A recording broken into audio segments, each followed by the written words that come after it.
There's not much to do when all I can is thinking about you. Not doing well, don't know where you are, 'cause you're not here. It's been way too long. Yan na.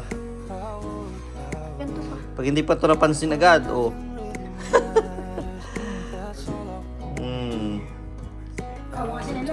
Ano masasabi mo, kuya, sa pag-uwi ni Lola ba? Sa Friday? Iyak. Iyak na lang. Yung bag na puti, sa 7 kilos. So, ayun lang. Magamit, 10 kilos. Kaya nga. Ito lang ang sumakto. Ayusin natin. May final. Ikaw, bebe?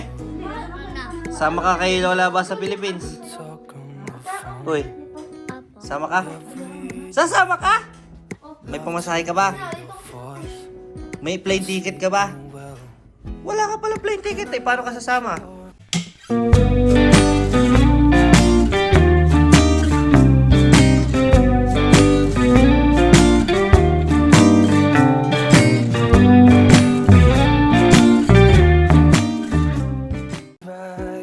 Medyo nalalapit na, guys. Nalalapit na yung malungkot na part. First time na naman, it's Friday ng gabi, ay first time na maghahatid naman kami sa airport ng aalis. Nung nakaraan, ng June, first time namin na sumundo. Siyempre, kagaya ng lahat ng mga pagsundo sa airport, masaya, di ba? Sobrang kita ko yung saya sa lahat, lalo na sa mga bata, lalo na kay Jayron. Nung sinundo namin si Lola Aba, pero ngayon papalapit na yung araw na uuwi si Lola Aba, babalik sa Pilipinas. Nararamdaman ko na yung lungkot. Parang nakikita ko na kung ano yung mga mararamdaman ng mga bata. Tsaka parang alam ko maiiyak. Maiiyak talaga. Iba talaga ang naghahatid, ano? Mas masarap talaga ang sumundo kaysa maghatid kahit kailan. Ay, so yun. Merienda kami ng kamote, at ako ay busog na busog. Kaya sabi ko, lalabas muna ako. Makapag-vlog na din. Wala ko muna yung jacket ko, lamig. Kumusta po kayo? Dito sa Canada, dito sa Calgary, ngayon ay 0 ang temperature natin. So, araw-araw, papalamig na ng papalamig. Pero nakakatuwa pa rin kasi as compared last year, medyo hindi maaga nagsimula yung winter namin.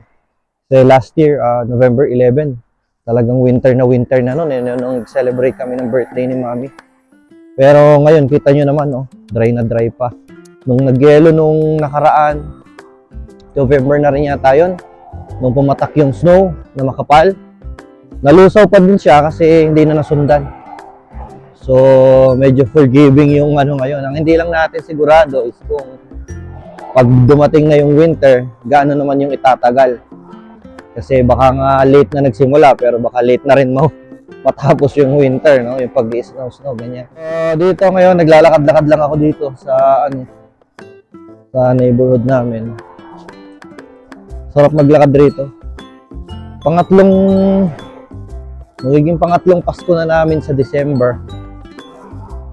At hanggang ngayon, pagka ganitong mga panahon na lumalamig na, ganyan, nag-i-snow na, talagang ang lagi kong naaalala is yung unang taon namin dito. Grabe talaga yun. Grabe talaga yung unang Pasko namin dito. Talagang hindi ko makakalimutan. Kasi alam mo yung galing ka sa Pilipinas. Galing ka sa Pilipinas na ang saya ng Pasko nyo kasi syempre doon, kahit paano, kumpleto pamilya. Marami kayo nagse-celebrate. Tapos pagdating dito, kakalog-kalog lang kaming 4 sa basement pa kami noon na palaging gloomy, palaging madilim at sobrang lamig.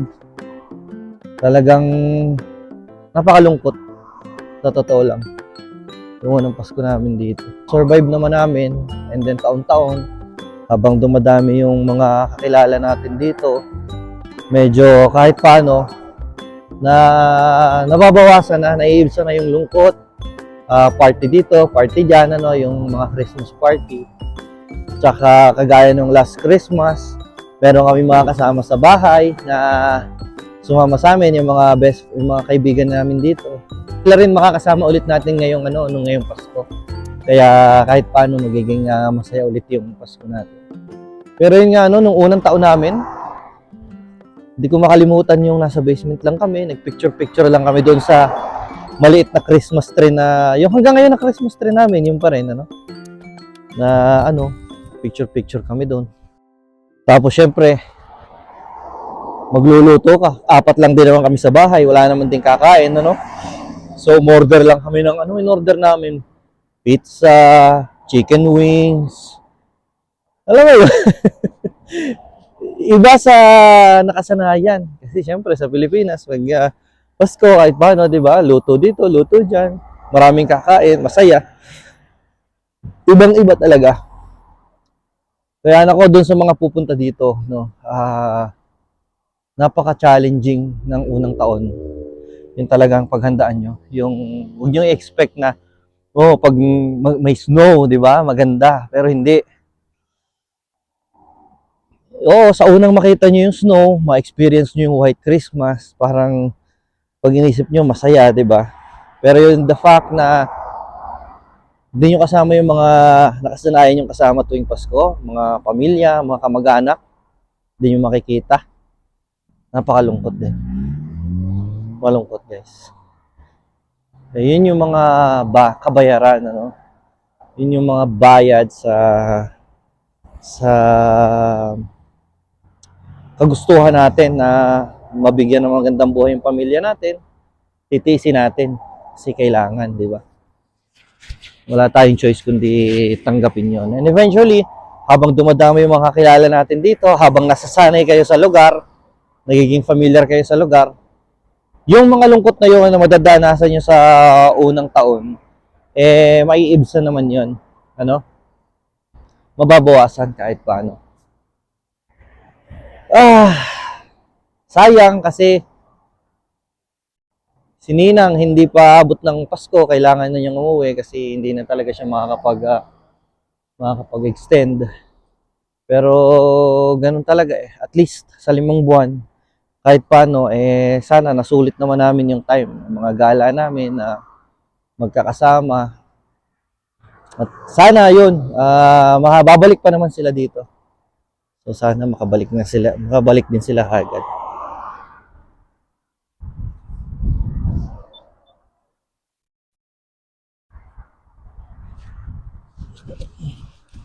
Tawid muna ako. Meron kami mga subscriber na na dadating dito.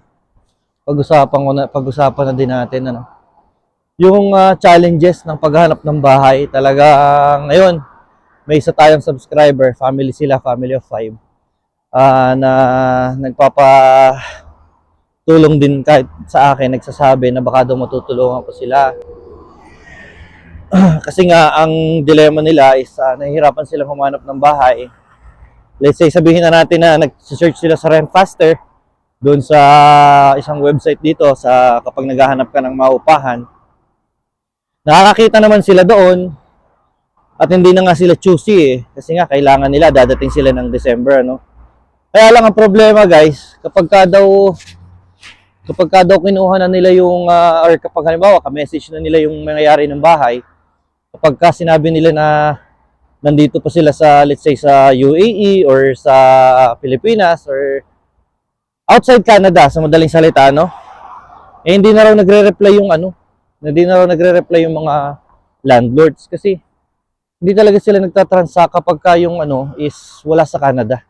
Kasi nga naman, there's no way for them to check kung ano ba yung history ng tao na to, may pambayad ba to, parang ganun. So yun ang problema nila, medyo nahihirapan sila. Usually talaga, ang mga pumapayag lang dito, karamihan sa mga ganong setup, is yung mga Pinoy na landlord. Or yung mga refer ka na. Kung halimbawa, refer ka na ng kaibigan mo na nandito na yung mga ganun. Kaso ang problema naman guys, kahit naman kami, wala rin naman kaming alam ng mga paupahan dito.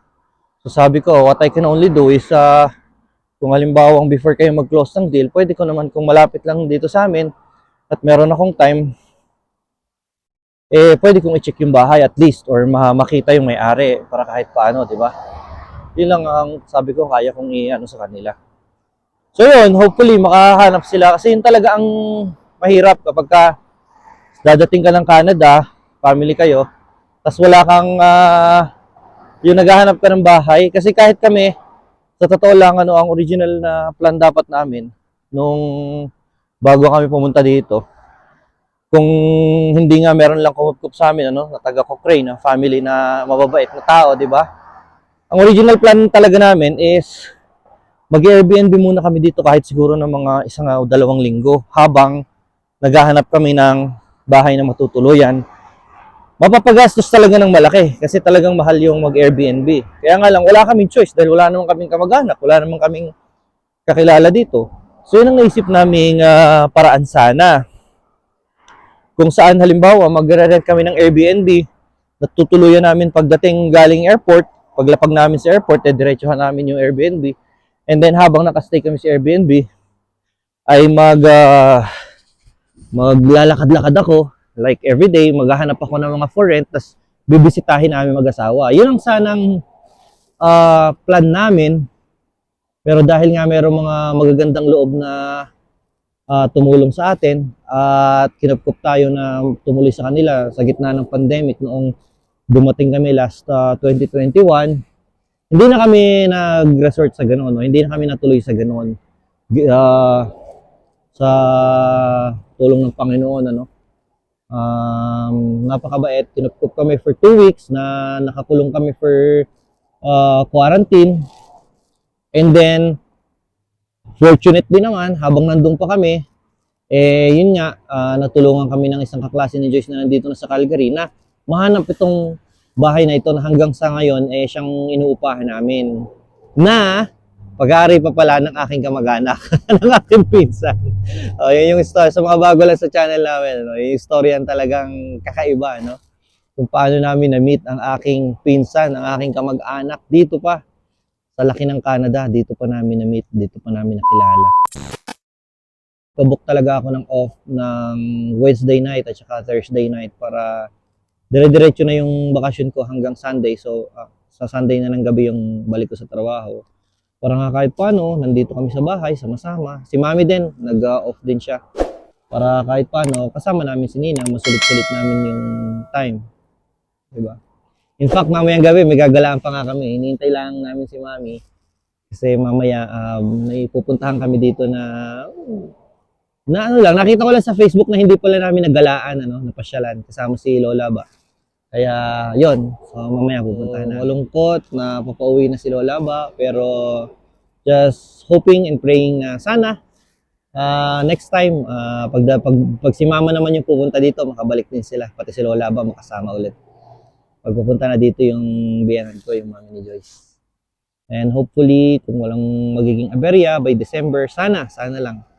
By December next year, meron kaming kasamang magpasko. At siguro yun na yung magiging isang pinakamasayang Pasko namin mula nang dumating kami dito. Kung mangyayari at matutuloy, kung loloobin ng Diyos na magkasama-sama lahat kami sa next Christmas, 2024.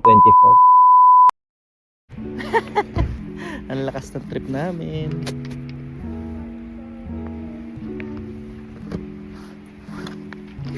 Ang lakas ng trip namin, guys, dahil nandito kami ngayon sa Peace Bridge. Pupunta kami Peace Bridge dun sa kabila. Pero dito na kami nag-park sa may community dito, sa may playground, Sunnyside. Kasi ang layo nung parking lot, lalakarin namin, ang galing, saktong-sakto. Nag-snow. Lalakad kami dito sa gilid ng daan. Ayun na yung Peace Bridge, Kaso hindi namin alam kung saan kami tatawid. Yo! Nalalakas ng trip! Naisip bigla. Nakita lang naman namin sa Facebook. Sabi parang maganda maglakad sa ano sa Peace Bridge kasi yan ang hindi namin napuntahan, landmark din dito sa Calgary. Yung tulay na tumatawid ng ilog ng Bow River. Sabi namin may time pa naman kasi ilang 2 gabi pa puntahan natin. Paglabas ni Mami, kaya hinintay lang namin siya tapos sell kami dito. Samahan nyo kami. Grabe! Lumalakas pa yung snow. Pambirang snow to. Akala namin pinalibre na si Lola ba talaga sa snow Makakauwi na ng isang snow lang na makapal. May pahabol pa. May pabaon pa Ayan puti na yung daan guys. At naglalatiti na yung kalsada. Kasi basa. Tayo sa kabila. Ayan. Tignan yung view dito. Yan yung ilog. Yan yung Bow River. Ito Memorial Drive. Kalsada. At binabaybay natin ngayon kasi pupunta tayo dun sa bridge. Ayun, nakikita nyo na. Guys, nandito na tayo sa tulay. At parang under construction pala to. May mga something na nakaharang pero open naman siya. Marami kasing dumadaan dito, tumatawid ng memorial papunta sa downtown. Kaso hindi pala maganda. Kala ko maganda magpasyal ngayon, hindi pala. Kasi guys, may harang ang gilid. Ang pangit. Kala ko pa naman maganda Ang pangit ng timing natin. Grabe yung snow. Pangit yung timing namin. Pangit ang Peace Bridge ngayon. May mga rehas sa gilid. Usually open talaga yan. Hanggang doon sa gilid pwede kang dumungaw sa ilog. Kaso ngayon may harang. Hindi ito sasarahan ng access kasi ito ay access papuntang downtown, Oo. Kaso ang problema, imbis na makapag-picture tayo doon, hindi kasi may harang. Ang kabila kasi nito guys, kabila ng bridge na to, mula doon sa pinanggalingan natin ay downtown. Ayan, mga building. Kaso sama talaga kakainis kasi ayan may balot yung entrance kasi may ginagawa pala sila rito. Ayan under construction pala ito. Tapos to, hindi na tayo makaka-enjoy ng view dahil madilim na. Dito ka sa picture na. Pangit na. Sa side view tapos sunod lang. Kapag yung front ka, madilim. Yan. Ano ba yan? Snowy na ngayon dito. Pero kita pa rin yung mga buildings sa likod, yung downtown. Wala. At least nakapicture si Ninang dyan sa Sa bridge na may rehas. Sa uwi. Okay na din. Yun pangit Hindi namin alam guys na meron palang construction. Kahit giniginaw na. Maganda yung yung bumabagsak snow, kita? Ang ganda.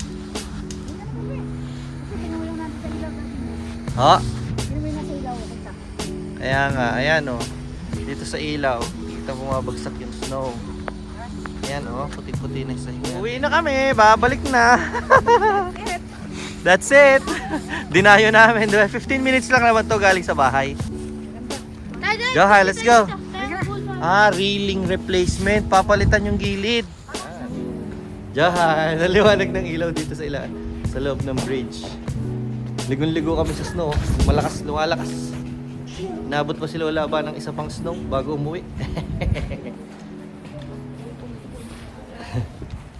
Hala uwing-uwi na yung isa mamadali na uwi na ng Pilipinas If I could lay down beside you, I would.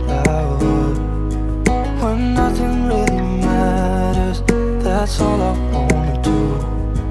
I hope that you are safe and